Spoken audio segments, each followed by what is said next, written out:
Well, hello. Welcome to Jules Says. I'm Julie, Jules' grandmother, and I am a chatter. I smile and greet people on the street, in stores, on public transit. When my children were little, they used to say, well, at least Catherine used to say, "Mummy, I thought you weren't supposed to speak to strangers." And I said, well, I can because I'm an adult and we're in a safe place, so it's okay for me. This can work against me. In one of my earlier podcast episodes, I told the story of the pie man. Sometimes men used to interpret my friendliness as something more, which it's not, and it never was. If I thought a man was really attractive, I wouldn't approach him and start talking to him. I'd probably look away. That's just how we were raised in the olden days. I'm not saying you shouldn't. I'm just saying I wouldn't have. As we walk through the world and we run into people we don't know, you never know what people are going through. And I just think sometimes it feels nice to have those brief interactions of kindness, even if you don't know the person. One of the things I especially make a point of doing is complimenting people, particularly women, because, again, the misinterpretation. Plus, women do check each other out, and we admire fashion, hair, clothing, shoes, all kinds of things. I appreciate compliments, even from strangers, which is why I compliment strangers. I know I seem like a very confident person to others, and I am confident in certain situations and about certain things, but still, it's nice to hear something kind with no ulterior motive. Which is why I really appreciate compliments from women and children. And a lot of us often think the compliment without actually telling the person. And I think, especially with all the shit going on in the world, these small kindnesses matter. If you think something kind, please just say it. The other day I was doing some gardening. I went to the nursery to get more soil and plants, looking like a wreck, dirty track pants, shirt, shoes. "Excuse me," I said to another woman, probably my age, maybe older, "but I just have to tell you that I love your hair. The color, the style, it's beautiful." Her face lit up with a smile. "Oh, and by the way, your glasses are also gorgeous." "Oh, I've been gardening and I'm a wreck today." We always do this, don't we? Deflect the compliment. I'm trying not to do that anymore. I've seen skits of women exaggerating the deflection, which is so funny. When you see it parodied like that, it does look ridiculous. I opened my arms with a "look at me" gesture, and we laughed. I said, "Well, your hair is gorgeous. Enjoy your gardening," and went on my way. I'm pretty sure that she appreciated the compliment. But you know what else? That little interaction made me feel happier. So I do this sort of thing all the time. And sometimes, if I'm feeling blue, I put on the most gorgeous coat Catherine bought me one year for Christmas. This coat, I call it my Mary Poppins coat, is the most beautiful, tailored as though it were made for me, double-breasted, full-length, Dolce & Gabbana coat with a gorgeous floral silk lining. It actually makes me, when anyone compliments me, I actually want to undo it and open it to show them the lining, but I don't. I won't wear it anywhere if I think it might get dirty or stolen, but every time I wear it, people, mostly women, but occasionally men, people stop me to tell me how beautiful it is. Now, I know it's not me, it's the coat, but still, it lifts my spirits. So if you don't already, try telling people the nice things you're thinking about them. It might make their day better, and it will certainly elevate your own spirits. Kindness always feels good. But apparently, even innocently complimenting people in the office environment is becoming taboo.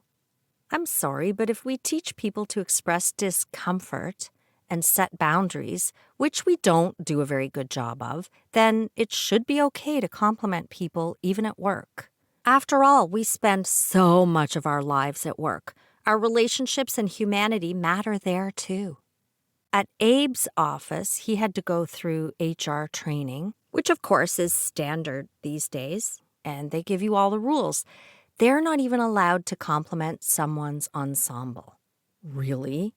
Abe can't say to one of his cohorts, "That's a nice shirt. Where did you get it?" Maybe it's because men are making the rules for the most part and they're afraid. Well, no, I take that back. I shouldn't say that. I think a lot of HR personnel are women, and they could be trying to prevent suggestive compliments.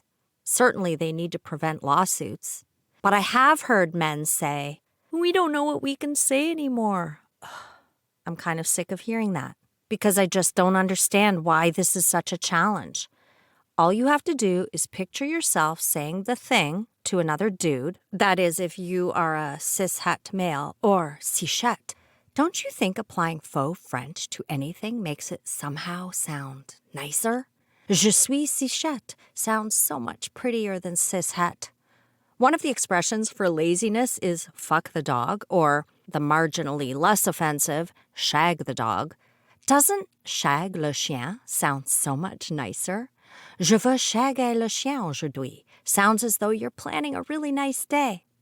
Anyway, would you say, "Dude, those trousers really showcase your tight ass," or "Your pecs are popping in that shirt"? Unless you're really good friends and you're joking, you probably wouldn't. Or just picture someone else saying the thing to your wife or maybe your daughter. If it feels icky in your mind when you picture that, then don't say it to the woman you work with. It's not that hard. Use these examples as a guide. There's a difference between saying, "That dress is beautiful," and "You look hot in that dress." Do you hear the difference? I think part of the problem is that men maybe don't generally compliment each other or ask each other about their clothes, whereas it's perfectly natural for women to ask where other women got things or get their hair done. But I don't know. I just don't think men regularly do that. I will sometimes tell a man I like his shirt at work. I do sincerely admire the effort to put yourselves together fashionably. And maybe I want to get something similar for Abe. But I always qualify it and say, "Please tell me if me saying this makes you uncomfortable. I don't want you to worry that I have any ulterior motives because I do not." And they always just say, "Of course not." Plus, I'm never their boss. I mean, it should be obvious from tone and the nature of the work relationship, but some people aren't so great at reading tone, so HR needs to clearly define the boundaries for us. Which in a way is a shame because relationship and tone are everything.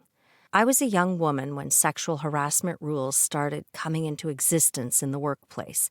And company policy on this issue was necessary because people were getting away with some destructive behavior. And there really was a general lack of awareness that this was even a problem. I was once on a committee in the 80s at some point to help draft some of the rules for the company I worked for.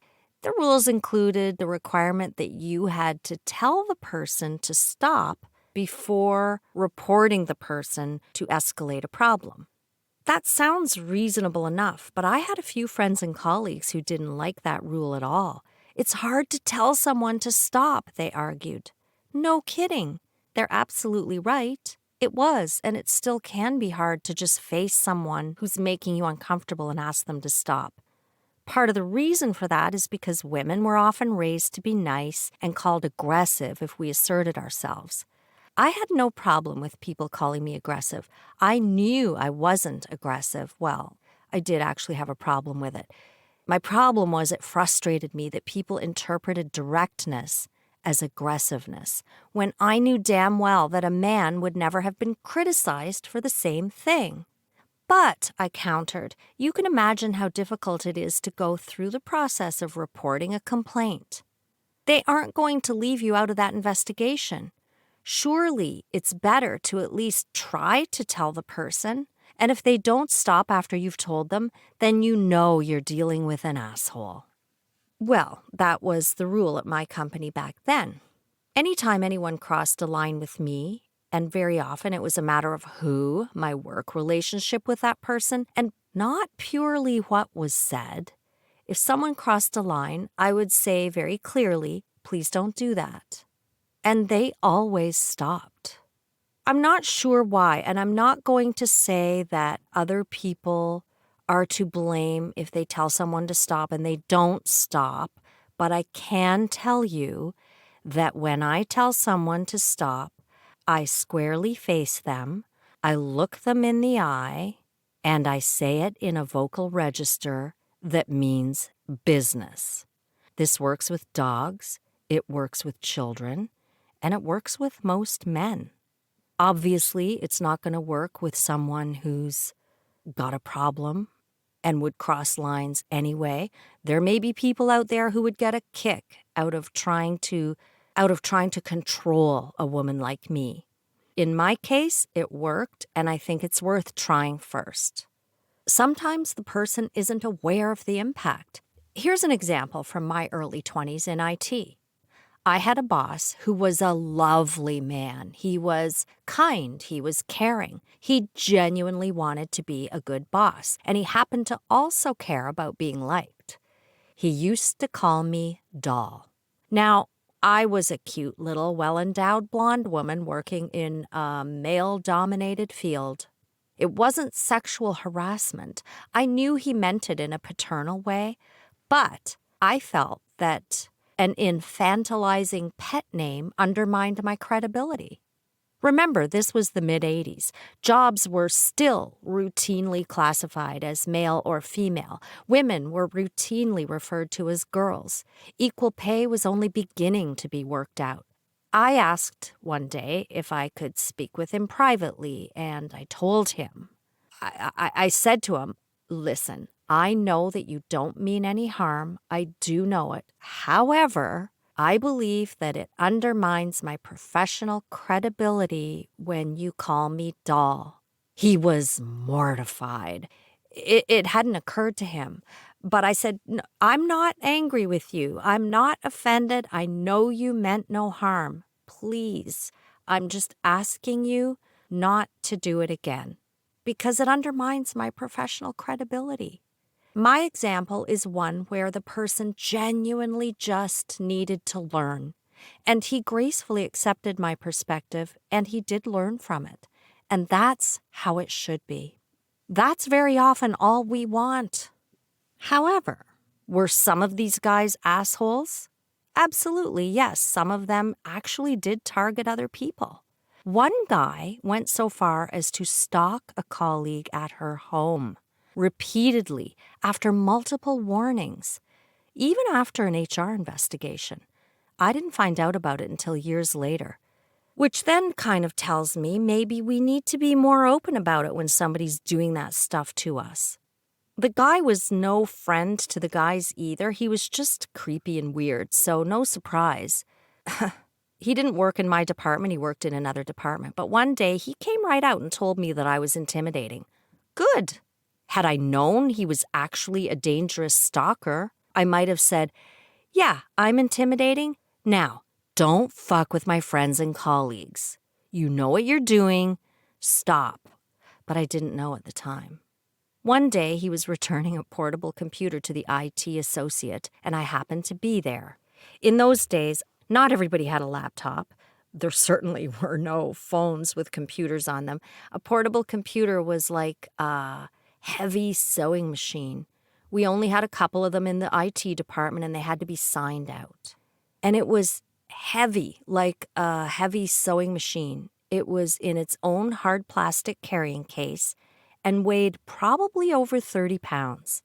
Anyway, he set it down, looked at me and said, "You didn't know I was a macho man, did you?" And I said, "No, but I always figured you thought so." He had heard that I sometimes did impressions of some of my more colorful colleagues, and one day he asked me, "Do an impression of me." "You don't want me to do that." I do, do an impression of me." "If you insist." I stared blatantly at his chest and said, "Hi, Julie, how's it going?" "Oh, no," he said. "Am I that obvious?" Yes, you are. And you should have learned to be a bit more stealth by this stage in your life."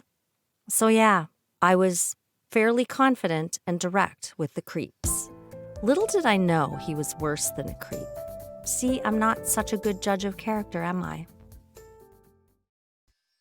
Now, the polar opposite was this other man who we all loved.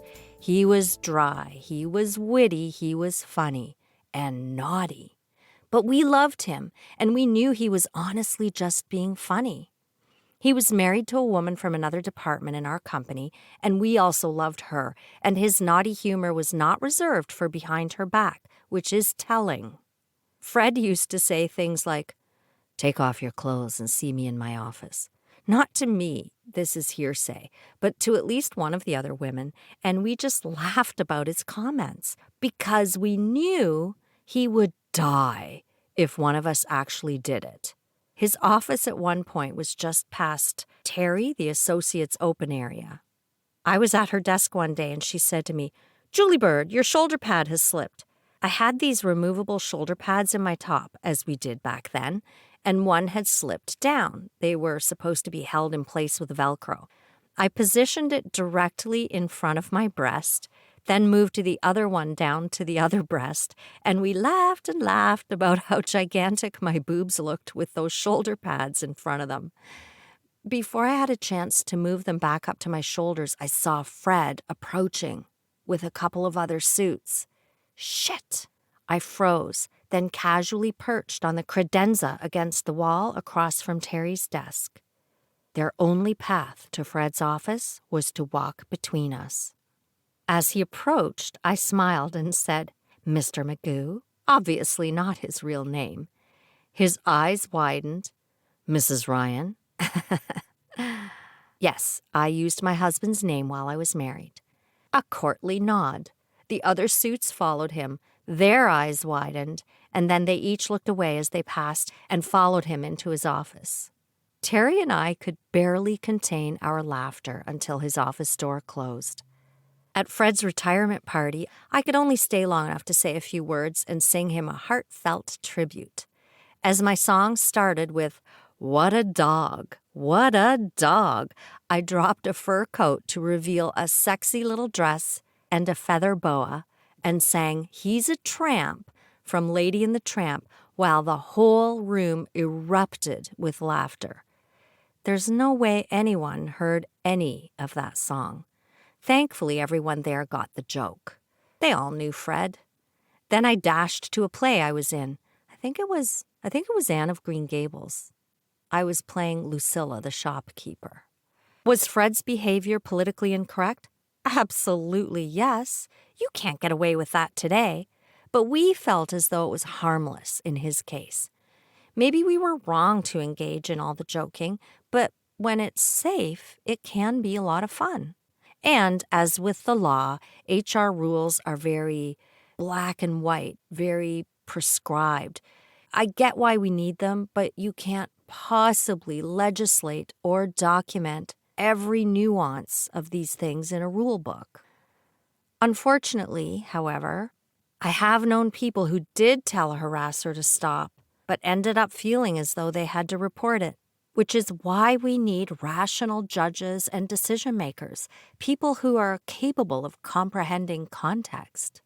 In every case that I'm personally aware of, and it's only a handful, the harasser was not held accountable for their actions.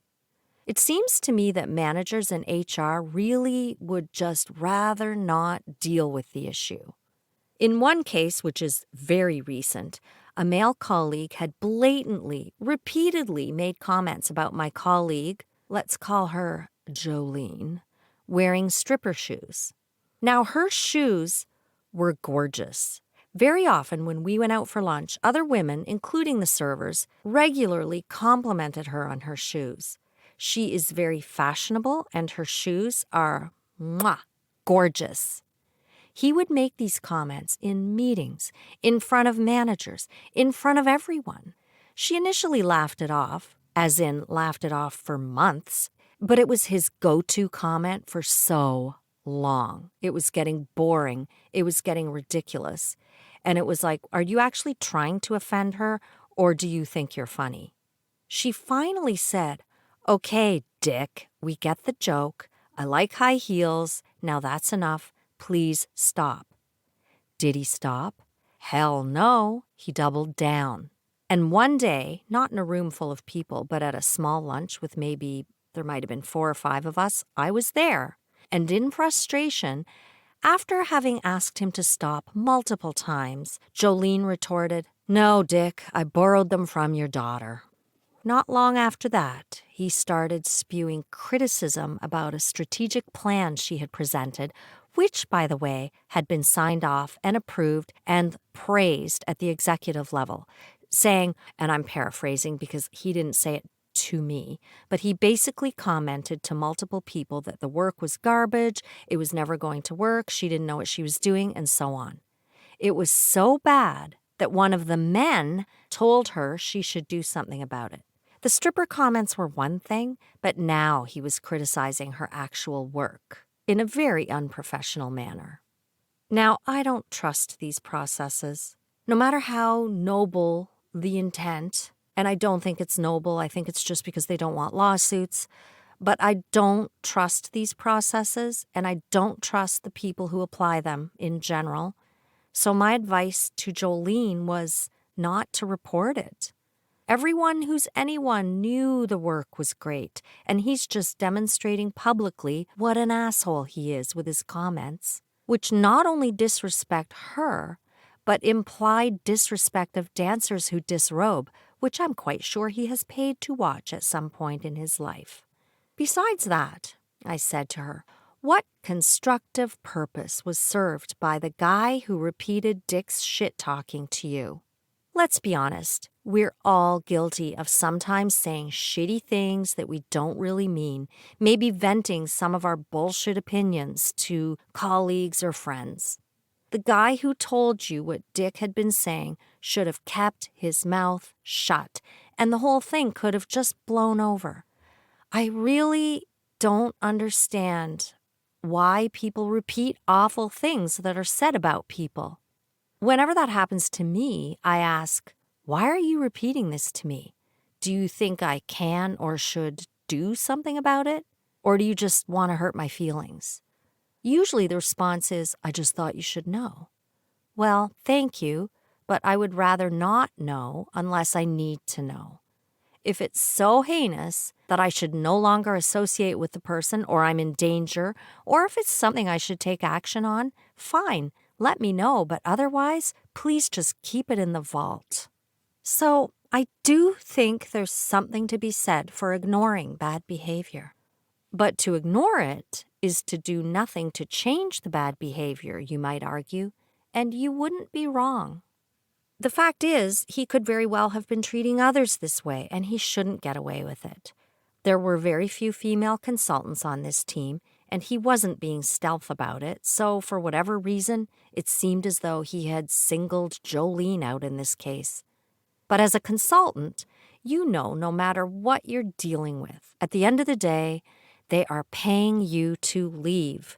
The upside is that you don't have to deal with any one organization's dysfunctional long-term crap. But the downside is that you have zero influence over improving their dysfunction. It turned out that the strategy shit-talking had been the last straw for her, though. Jolene decided his behavior should not go unchecked, so she let the manager know, who let HR know, and a fake investigation was initiated. Well, surprise, surprise, not only did he deny everything, he claimed that she had been coming on to him, and he was afraid of her and so uncomfortable because he's a happily married man. I mean, his story was way out in left field. He certainly didn't have a vulnerable persona, and before all this went down, we had kind of assumed he was gay as a giggle, just not out. Probably because of the wife. And then, apparently he said, I'm pretending I'm his voice crying, and then she said my daughter was a stripper. Wow, she did not say that. I was there. She said she borrowed her shoes from your daughter.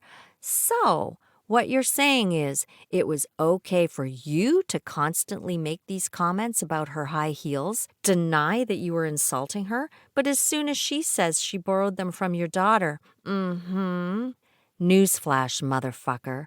We are all someone's daughter, mother, sister, aunt, friend, colleague. And I'm sure any young woman would love Jolene's shoes, but boy, did this thing ever get out of control. the way he turned it around made me think that old Dick the Prick had experience deflecting issues in the past. He was a consultant who worked for different companies all the time. He sure seemed to know how to turn it around, didn't he? HR spent, I don't know, a few weeks fake investigating. But did they really investigate? I had witnessed his behavior multiple times. No one from HR called me. A lot of other people had witnessed it too. And I have no idea which, if any of them, were contacted to corroborate the facts. To their credit, some of the male colleagues were outraged at his behavior. One of the guys even said, "Wow, he has no idea how lucky he is. I should punch him in the face." But within about 2 weeks, the guys were all chummy, going out for lunch with him, planning golf trips with him. I asked one of the guys, why? Why are you so chummy with him? "Well, I have to work with him." I said, "Yeah, I have to work with him too. So I'm civil to him in the work context, and I do not discuss any non-work topics or otherwise fraternize with him beyond my responsibilities." But yeah, he is lucky. He's lucky that HR didn't really want to deal with the issue, so far as I can tell. They didn't want to talk to anyone who witnessed any of it and closed the fake investigation, calling it a he said, she said situation. I was stunned. Jolene was stunned. She had to work with him during this whole time, too. Thankfully for her, not as much as I had to. I guarantee you he knew exactly why my tone completely turned around. But of course he didn't care. Why should he? Maybe he would have cared if every one of those men who claimed to have been so outraged, including the guy who passed on the information to Jolene, had changed their tone. But they didn't. The other thing about this is it's pretty rich that he was afraid of Jolene because she was coming on to him. What could he possibly have been afraid of? Was he ever alone with her? I can't imagine why or where, unless maybe he drove her to or from one of the work events. But just for argument's sake, let's say she did come on to him. Maybe he gave her a ride home or something. I don't know. Maybe they were in an office alone one day. What did he think would happen if he just said, "No thanks, I'm not interested. I would never cheat on my wife." Or, "No thank you. Though it's true that I'm married, I'm only interested in cheating on my wife with other men." Or, "Jolene, you are as hot as an exotic dancer, but you're still not hot enough for me." Did she have any influence over his career? Nope, none. Zero. Would she tell his friends? She didn't know any of his friends other than the work colleagues, and there's no way she'd say anything. She'd feel foolish. Women probably enjoy being rejected even less than men. We aren't necessarily used to it. A friend of a friend at a party last weekend said, "When I was young, I didn't care who you were or what you looked like. All I cared about was whether a woman would have sex." So, yeah, we grew up knowing a lot of boys and men like that. Would she have fatal attraction to his wife? If you haven't seen the 1987 film Fatal Attraction starring Glenn Close, please do yourself a favor and see it. She would not have done that. Impossible. His wife and family live somewhere in the southern United States of America. He just traveled to Toronto for his contract. She doesn't know his home address. If he said no, there's nothing she could do, even if she was a stalker trying to compromise him. Nothing. She was powerless. Okay, let's see. Would she physically hurt him? Well, he's over 200 pounds, ex-military, and she's maybe 115 pounds of regular woman with 2 teens and a 20-plus year-long professional history that includes 0 combat training. And she cares about her professional reputation. So, to be honest, I can't imagine what possible risk he could have feared. Methinks Dick was just good at deflecting. If she had to do it again, would she report it? I asked her once, but I was a few drinks in, I'm not going to lie, so I can't remember what she actually said, but it seems to me that she would not. He got away with it. The whole process was demoralizing and painful, and he's probably doing it again anyway. To report or not to report, is a difficult decision with no right or wrong answer because so often reporting doesn't change anything. It just makes everyone angry with the person who reported. And this is only one of my stories, and I'm not privy to all the stories of people I worked with. And this wasn't even a full-blown sexual assault. This was nothing in comparison, and we've seen too many instances of victims' lives being ruined. So when sexual assault victims don't report right away, have some compassion for their reluctance. And if someone is crossing a line that's making you uncomfortable, please tell the person first. And if you genuinely can't do it, get a trusted friend to help you with that. It's important because they might change. And anyway, reporting isn't fun, and it doesn't always get the result you'd think. I was going to read some emails today, but I went off on a tangent, so I'm going to save those for next week. Thank you so much for listening.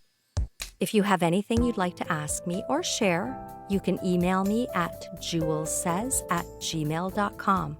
I read them all and I love hearing from you. And by all means, share this podcast with your friends, family, and colleagues. Just maybe warn them about my language. Have a wonderful week.